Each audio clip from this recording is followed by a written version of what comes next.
Hello students. तो हम लोग ये अनसॉल्व सेट 1 2025 सेट 822 बीवी सेल सॉल्व करने जा रहे हैं। इसमें आपको हम कोशिश हमारी रहेगी कि सारे क्वेश्चन आपको करवाएं, ठीक है। तो इसमें पहला क्वेश्चन है कि एक परिमेय संख्या और एक अपरिमेय संख्या का योग हमेशा होता है। तो एक परिमेय संख्या और एक अपरिमेय संख्याओं को कभी भी आप जोड़ेंगे तो उनमें अपरिमेय संख्या ही प्राप्त होगी, ठीक है। तो इसका ऑप्शन हो जाएगा फोर्थ। उसके बाद नेक्स्ट है संख्या 156 का अभाज्य गुणनखंड क्या होगा। संख्या 156 का अभाज्य गुणनखंड, तो आइए इसके क्वेश्चन को आप देख लीजिए, तब तक हम लोग इसे हल करते हैं, ठीक है।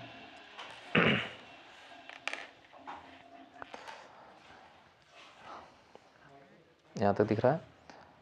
संख्या 156 का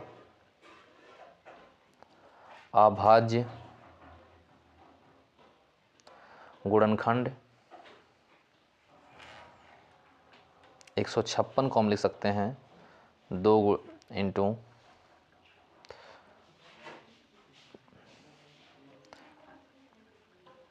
इंटू 3 गुणे 13। इसको हम दूसरे तरीके से ऐसे भी लिख सकते हैं 2 पे पावर 2 गुणे 3 गुणे 13। तो इसका आंसर हो जाएगा, कौन सा आंसर सही है? बी। इसमें ऑप्शन बी सही है, 2 पे पावर 2 गुणे 3 गुणे 13। तीसरा क्वेश्चन है मेरे स्टूडेंट्स, यदि 3x प्लस 5y बटे 3x माइनस 5y बराबर 7/3 हो तो x अनुपात y का मान ज्ञात कीजिए। चलिए इसको देखते हैं क्वेश्चन। 3x प्लस 5y बटा 3x माइनस 5y बराबर 7/3, ठीक है। अब हम क्या करेंगे, समीकरण को क्रॉस मल्टीप्लाई करेंगे, त्रियक गुणा करेंगे। तो जब तीन गुणा कैसे करेंगे तो 3 त्रिका हो जाएगा ये 9x और प्लस 3 25 कितना हो जाएगा 15y बराबर 7 गुणे 3 7 त्रिक 21x और माइनस 7 25 कितना हो जाएगा ये 35। तो ये हो जाएगा 35y, ठीक है। उसके बाद इनको x को एक तरफ करेंगे, y को एक तरफ करेंगे। तो यहाँ पे है 15y, अंदर लाएंगे तो हो जाएगा 35y प्लस में, और ये है यहाँ पे 21x, ये उधर चला जाएगा माइनस हो जाएगा 9x। तो 15 में 35 जोड़ेंगे हो जाएगा 50y और बराबर इसको जब यहाँ घटाएंगे तो 21 में से 9 जाएगा तो कितना बचेगा 12, ये हो जाएगा 12x। अब इसको अगर अनुपात में मैं व्यवस्थित करूँ तो देखिए x का गुणांक है 12 और गुणा 50 का गुणांक है y। तो गुणांक अगर एक दूसरे के नीचे जाता है, जैसे मैं x को अगर y के नीचे भेजूँ या x के नीचे y को भेजूँ तो ये हो जाएगा x बटे हो जाएगा y, x बटे कितना हो गया y। तो यहाँ रहा ये 50 क्योंकि y तो इधर चला गया और आ जाएगा 12 नीचे। तो हमारा जो x बटे y आ जाएगा हो जाएगा 50/12, जो कि हम काट करके इसको हम लिख सकते हैं x बटे कितना हो जाएगा y बराबर कितना हो जाएगा ये 25/6, ठीक है। 25 बटे कितना हो जाएगा ये 6 हो जाएगा। तो हमारा जो अनुपात हो गया यही हो जाएगा x अनुपाते y बराबर 25/6, जो कि हमारा कौन सा ऑप्शन सही है? हमारा ऑप्शन सही है 25/6, पहला ऑप्शन सही है। समझ में आ रहा है? उसके बाद नेक्स्ट क्वेश्चन है समीकरण 3x² माइनस 2x प्लस 1/3 बराबर 0 विविक्तिकर होगा, ठीक है। और विविक्तिकर के सूत्र करते हैं। यहाँ पे जैसे कि दिया हुआ है 3x² माइनस 2x प्लस 1/3 बराबर 0 की जो तुलना है हम मानक रूप से x² plus bx plus c बराबर 0 से करते हैं। ax² plus bx plus c बराबर 0। अब अगर आप देखें यहाँ पे तो एक जगह पे कितना है, जैसे x² का गुणांक x² के बराबर x का यहाँ पे, तो x का जो गुणांक होता है वो b का मान होता है, x² का जो गुणांक होता है वो a का मान होता है, बाकी जो अचर पद होती है वो c का मान होता है। तो एक जगह पे कितना हो गया ये 3, b का मान कितना हो गया -2 और c बराबर कितना हो गया 1/3। तो जो हमारा दोस्तों विविक्तकर का सूत्र होता है ये होता है d बराबर b² माइनस 4ac, ठीक है, तो आइए रखते हैं। तो d बराबर हो जाएगा, b का मान है -2, तो ये हो गया -2 का स्क्वायर। उसके बाद आएगा -4 इंटू a की वैल्यू कितनी 3 और c की वैल्यू कितनी 1/3, 3 से 3 कट गया और ये हो जाएगा 2 दूआएँ 4 पॉइंट प्लस में और ये हो गया -4। ठीक है, तो जब -4 हो गया तो ये आपका हो जाएगा 4 - 4 = 0। तो d बराबर कितना हो जाएगा 0। इसका ऑप्शन हो जाएगा ए इज राइट। ठीक है, थैंक यू। क्वेश्चन नंबर 5 कह रहा है, 4 नंबर तक हम लोग क्वेश्चन कर चुके थे। अब क्वेश्चन नंबर 5 ये कह रहा है कि निम्नलिखित सारणी का माध्य होगा। तो इसमें वर्ग अंतराल दिया है, बारंबारता दिया हुआ है। इसके ऑप्शन ये हैं, आइए करते हैं क्वेश्चन। जो हमारी सारणी इसमें दिया हुआ है, इस सारणी को हम चार्ट में यहाँ सॉल्यूशन स्टार्ट कर रहे हैं लिखना। तो सबसे पहले हम सॉल्यूशन में लिखते हैं वर्ग अंतराल। वर्ग अंतराल की बात होती है बारंबारता, जैसा कि आपको क्लास में पढ़ाया गया होगा। बारंबारता को एफ से डिनोट करते हैं और एक होता हमारा मध्य बिंदु जिसको हम कहते हैं एक्स, और या हम कहीं कहीं पे डी लेके चलते हैं तो एफ और डी का गुणा एफ टी करते हैं, और वैसे मध्य बिंदु को एक्स ही कहा जाता है तो एक और कॉलम बना लेते हैं एफ एक्स। तो वर्ग अंतराल को हम लेके चलेंगे। पहला वर्ग अंतराल हमारा है 2 से 4, 2 से 4, उसके बाद 4 से 6, 6 से 8, 8 से 10 और 10 से 12, जिसकी बारंबारता हमारी कितनी है 2 है, 4 है, उसके बाद 7 है, फिर 3 है, उसके बाद कितना है 4 है। चलिए क्वेश्चन सॉल्व करते हैं। जो मध्य बिंदु होती है वो निम्न बिंदु को और उच्च बिंदु को, सॉरी निम्न अंक को और उच्च अंक को जोड़ करके 2 से डिवाइड कर दिया जाता है। तो 4 और 2 को जोड़ेंगे हो जाएगा 6, 6 का आधा कितना हो जाएगा 3, तो यहाँ पे हो गया 3। अब ये देख लीजिए कितने कितने का अंतराल है, वही अंक इसमें जोड़ते चले जाइए। 2 2 का अंतराल है तो 2 2 जोड़ते चले जाइए। जैसे 3 2 कितना हो गया 5, 5 2 कितना हो गया 7, 7 2 कितना हो गया 9, 9 2 कितना हो गया 11। आप इसका कहीं भी जोड़ करके 2 से डिवाइड करिए उतना है। जैसे 8 6 कितना हो गया 14, 14 में जो 2 से 1 मिनट 2 4 4 2 6 का आधा हो गया 3, 3 2 5, 5 2 7, 8 से 14 हो गया, 14 का आधा कितना हो जाएगा 7, 10 और 8 कितना हो गया 18, 18 का आधा कितना हो गया 9। तो जो मध्य बिंदु होता है दोनों अंकों को, निम्न अंक और उच्च अंक को जोड़ कर 2 से डिवाइड कर दिया जाता है। अब देखो एफ एक्स क्या कह रहा है, इनका गुणा करिए। तो 3 को 2 में गुणा करेंगे कितना हो जाएगा 6, 4 5 कितना हो जाएगा 20, 7 7 कितना हो जाएगा 49, 9 3 कितना हो जाएगा 27 और 11 चौक कितना हो जाएगा 44। ये जो सिग्मा और ये हो गया एफ एक्स। सिग्मा क्या बताता है कि एफ एक्स के सारे अंगों को आप जोड़िए। जब आप एफ एक्स के सारे अंगों को जोड़ते हैं तो ये टोटल जोड़ने पर आपका आ जाएगा 146। कितना आ जाएगा 146। और सिग्मा एफ यानी कि, या तो इसको कहीं कहीं एन भी लिखते हैं तो एन लिख रहे तो भी ठीक है, और सिग्मा एफ कर दिए मतलब एफ के सारे अंकों को जोड़ेंगे तो ये हो जाएगा 20, 4 2 6 7 7 6 13, 13 3 16, 16 4 20। हमारे पास मध्य बिंदु का सूत्र निकालने के लिए, सॉरी माध्य का जो सूत्र निकाले का सूत्र है माध्य, तो ये हो जाएगा एक्स पे बार इक्वल टू हो जाएगा sigma F x upon sigma F. अगर आप यहाँ एन का प्रयोग किए तो यहाँ एन केवल लिखेंगे, ठीक है। तो ये हो जाएगा एक्स पे बार इक्वल टू 146 अपॉन हो जाएगा 20। तो इसको जब डिवाइड करेंगे तो एक्स पे बार इक्वल टू, सॉरी एक्स पे बार इक्वल टू कितना हो जाएगा 7.3। तो इसमें हमारा जो ऑप्शन है 7.3 यानी कि फोर्थ ऑप्शन इज राइट। ठीक है, चलो क्वेश्चन नंबर हमारा आता है 6। ये था क्वेश्चन नंबर 5। ठीक है, अब क्वेश्चन नंबर 6 कह रहा है कि त्रिभुज ए बी सी में डी ई समांतर है बी सी के, इस प्रकार ए डी बराबर 5 सेंटीमीटर और डी बी बराबर 3 सेंटीमीटर और ए ई बराबर 2 सेंटीमीटर ए सी की माप ज्ञात कीजिए। ठीक है, चलिए ज्ञात करते हैं। सबसे पहले हम इसको यहाँ बना ले रहे हैं ऐसे, चलो यहीं बना दे रहे हैं।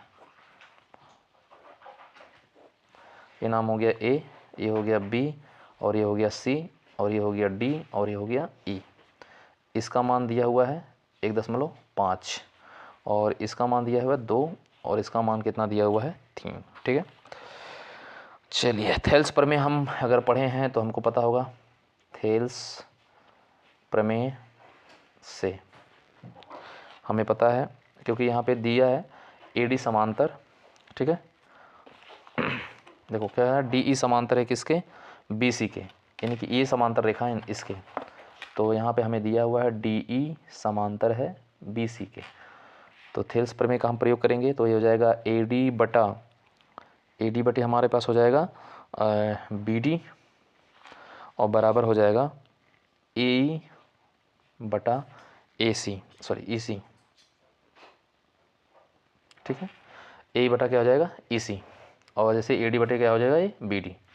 आइए मान रखते हैं, क्योंकि हमारा मान दिया है, AD का मान दिया हुआ है, BD का मान हुआ, AD का मान दिया जैसे 1.5 हो गया, BD का मान दिया हुआ है 3, उसके बाद AE का मान दिया है 2 और यहाँ दिया है EC।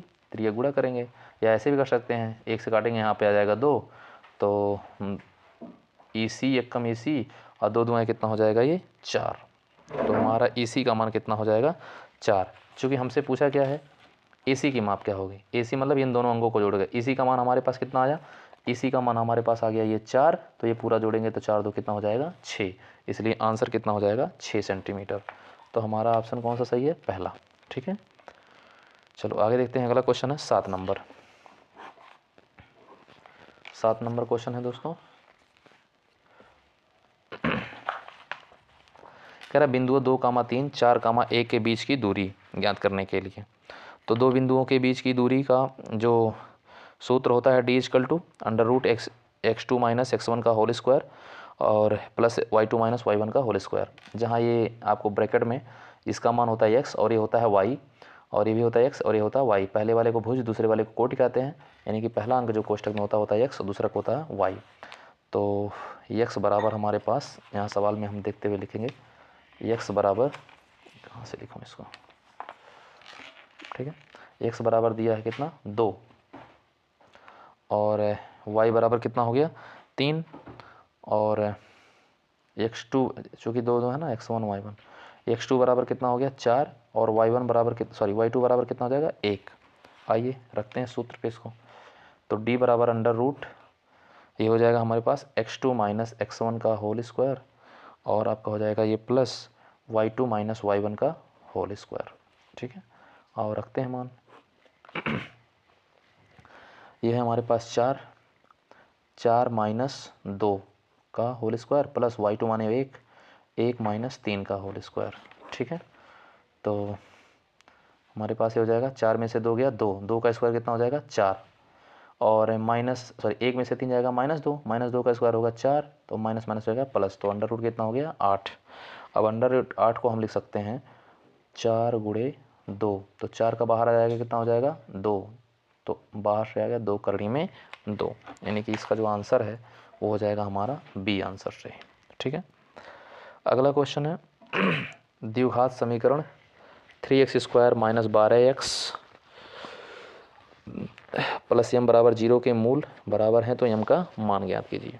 तो द्विघात समीकरण अगर हम देखते हैं ax² + bx + c बराबर 0 वाला जो सूत्र है हमारे पास, यदि मान बराबर हैं तो विभक्तिकरण d बराबर 0 लेके चलेंगे।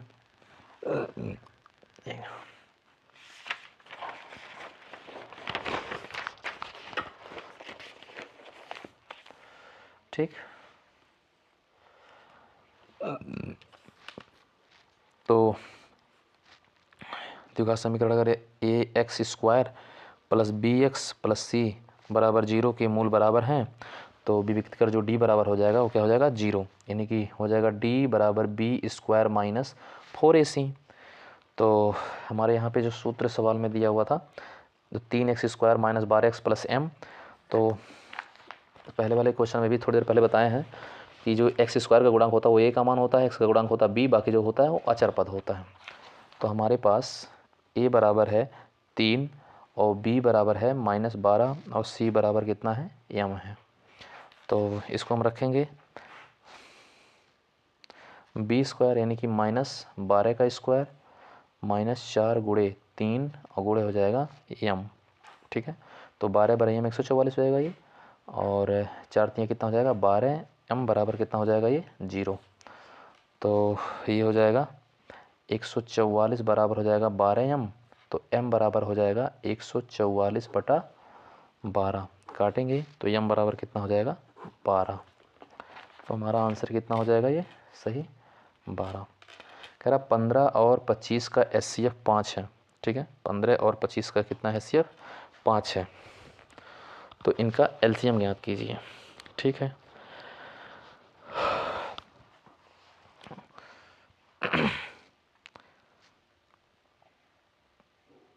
क्वेश्चन 15 और 25 का HCF 5 है, तो LCM ज्ञात कीजिए। हमारे पास फार्मूला होता है LCM गुणे HCF बराबर संख्या। ठीक ना, तो संख्या तो इसमें हमारी पता नहीं है, दूसरा पता हो पाए तभी कुछ पता चल पाएगा। तो और कोई अंक तो नहीं दिया है, अच्छा दिया है 15 और 25 का HCF 5 है। तो हमारे पास सूत्र होता है LCM गुणे HCF बराबर दोनों संख्याओं का गुणनफल, यानी कि 15 गुणे कितना दिया है 25, तो ये हो गया 25। हमारे पास इसमें HCF दिया हुआ है 5, तो LCM बराबर हो जाएगा, सॉरी LCM गुणे HCF की जगह रखेंगे 5 और वही हो जाएगा दोनों का गुणा करेंगे, तो दोनों का गुणा करेंगे तो हो जाएगा 375। तो LCM बराबर हो जाएगा 375/5, इसको डिवाइड करेंगे तो हो जाएगा LCM बराबर 75। ठीक है, तो हमारे पास ऑप्शन कौन सा सही हो जाएगा बी ऑप्शन इज राइट। ठीक है, क्वेश्चन नंबर आपका हो गया 9 तक। 10 कह रहा है AP। ठीक है, यानी कि समांतर श्रेणी, समांतर श्रेणी का जो सर्वांतर है, समांतर श्रेणी पहले दिया है 3 1 -1 -3 के सर्वांतर होगा। सर्वांतर जो होती है दो बिंदुओं के बीच का अंतर होता है, दो अंकों के बीच का अंतर होता है। तो यहाँ पे से 3 है 1 है, यानी कि माइनस की तरफ जा रहा है, तो कोई भी हमारा आएगा तो माइनस वाला आएगा। तो है तो तीनों तो पहले खत्म हो गए, तो कितने का अंतर यहाँ हो जाएगा -2 का। देखिए अगर हम ये 3 + 5 + 7 होता तो प्लस आंसर आता, लेकिन यहाँ पे 3 से 1 की तरफ गया, 1 से -1 की तरफ गया, तो ये तो पहले बाद में देखना कि कितने का अंतर है। ये देखो माइनस की तरफ तीनों अंकों में से ये 3 तो प्लस वाला है, इसलिए पहले में ये सही हो गया। ठीक है, इसलिए 11 का हो जाएगा आपका, 10 का हो जाएगा A। फिर वर्ग अंतराल इतना आ गया, बारंबारता, लेकिन कह रहा मध्यक वर्ग ज्ञात करिए। तो मध्यक वर्ग के लिए हम लोग चलते हैं,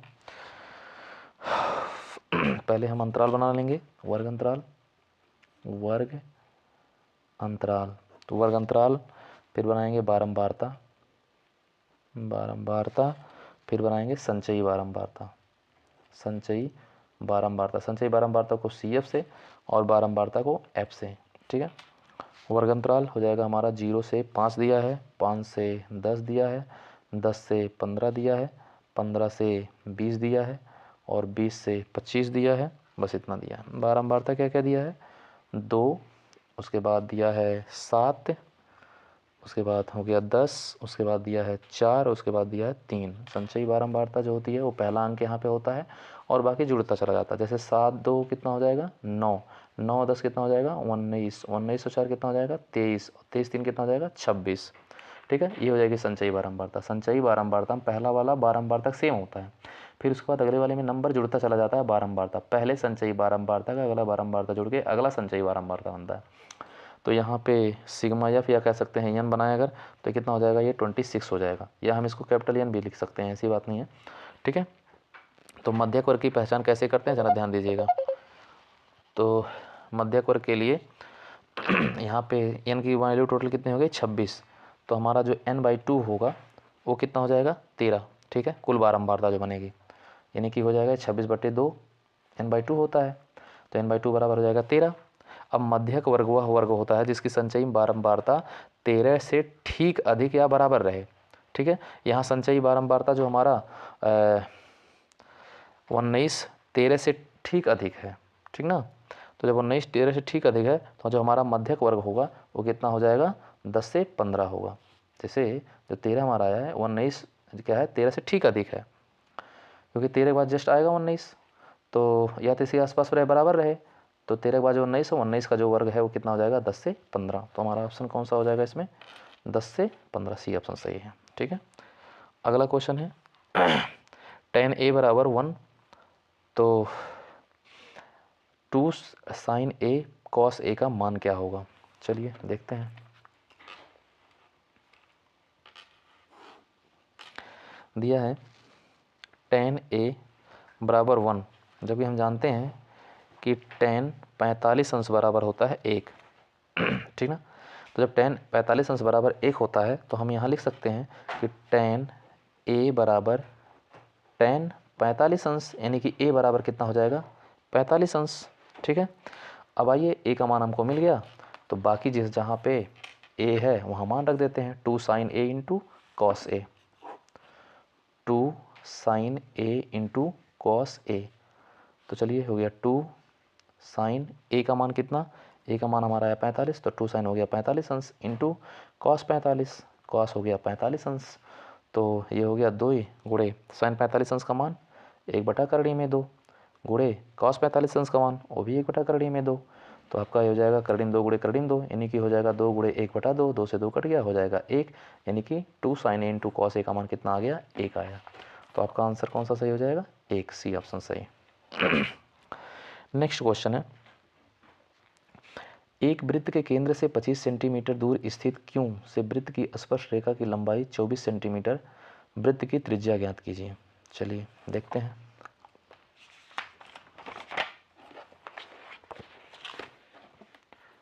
ठीक है,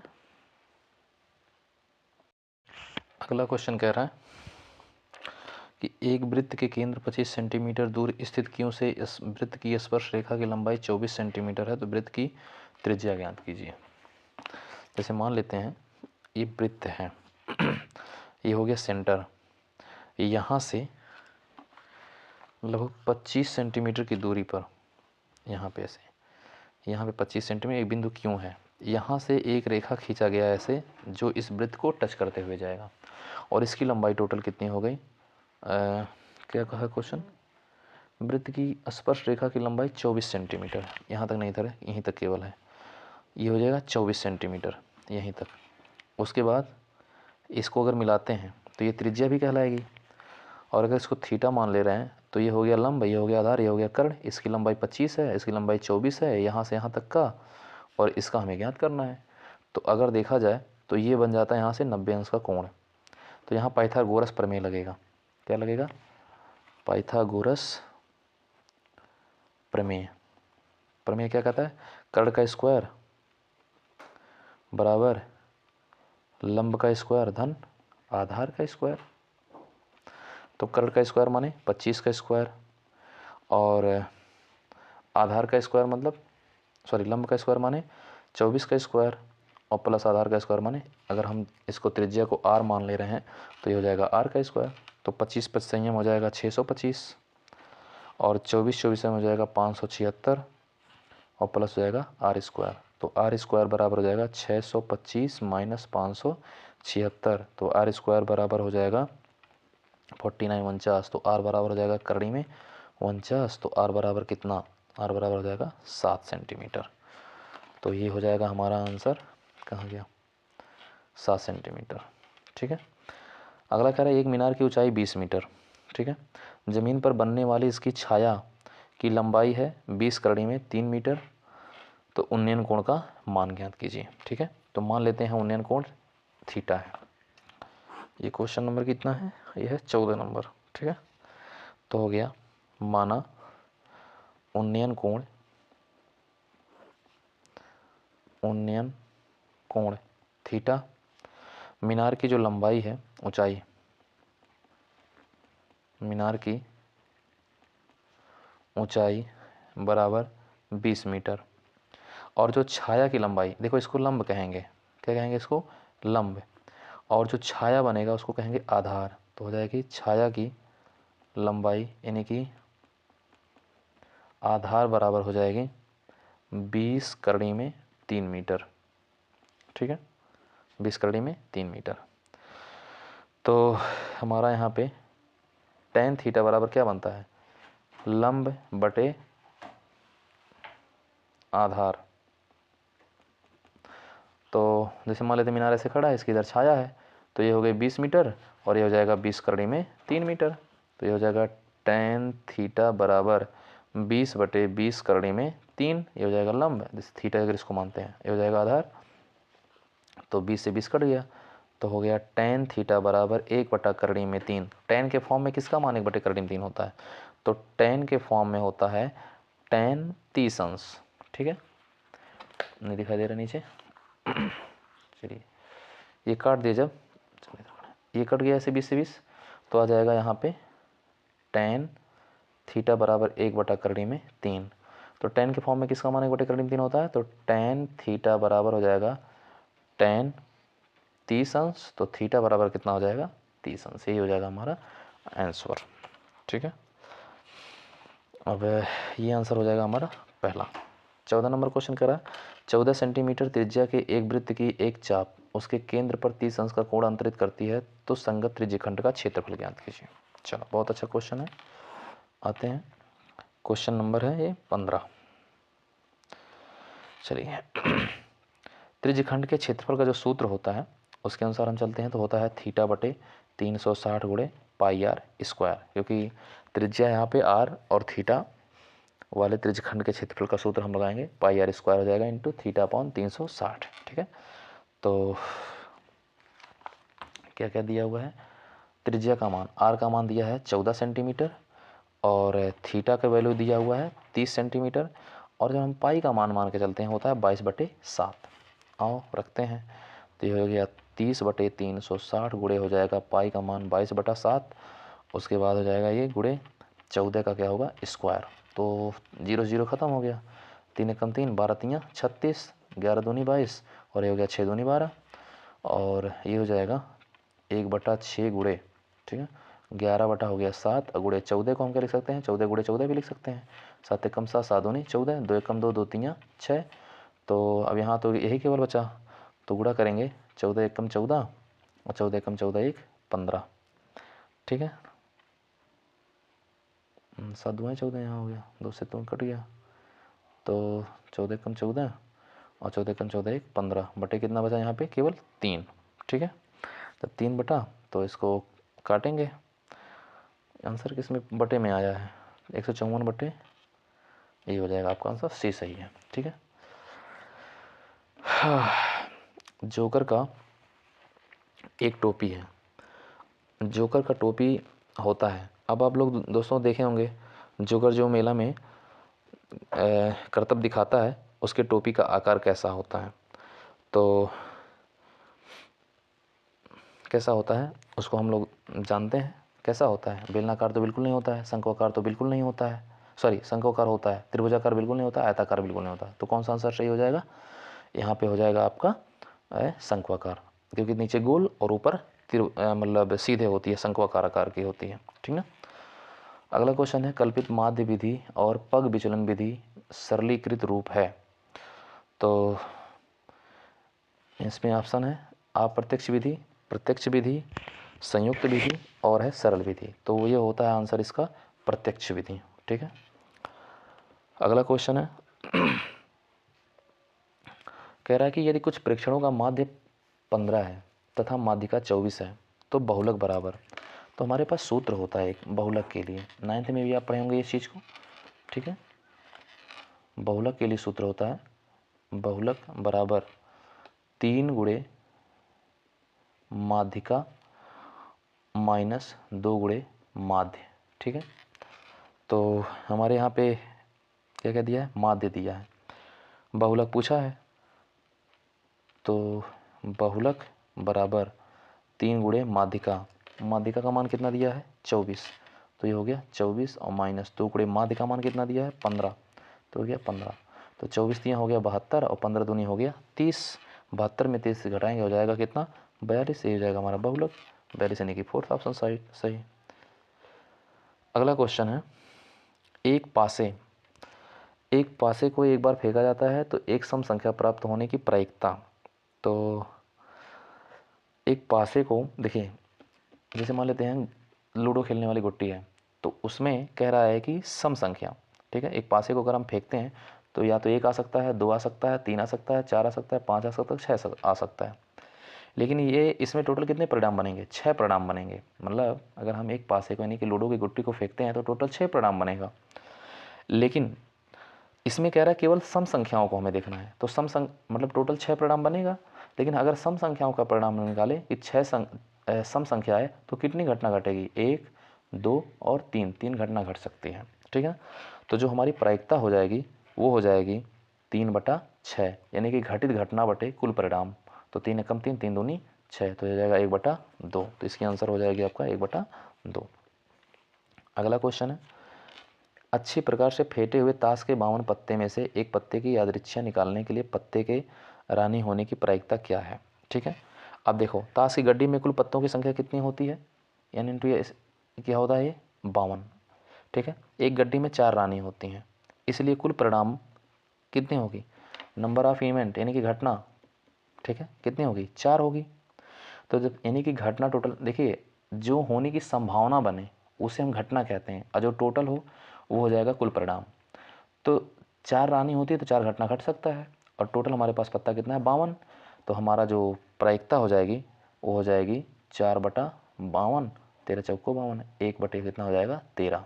तो ऑप्शन हो जाएगा इसमें बी सही। ठीक है दोस्तों, ऑब्जेक्टिव क्वेश्चन आपका समाप्त हुआ, बाकी आगे हम लेंगे लेकर के पार्ट 2 में। Thank you.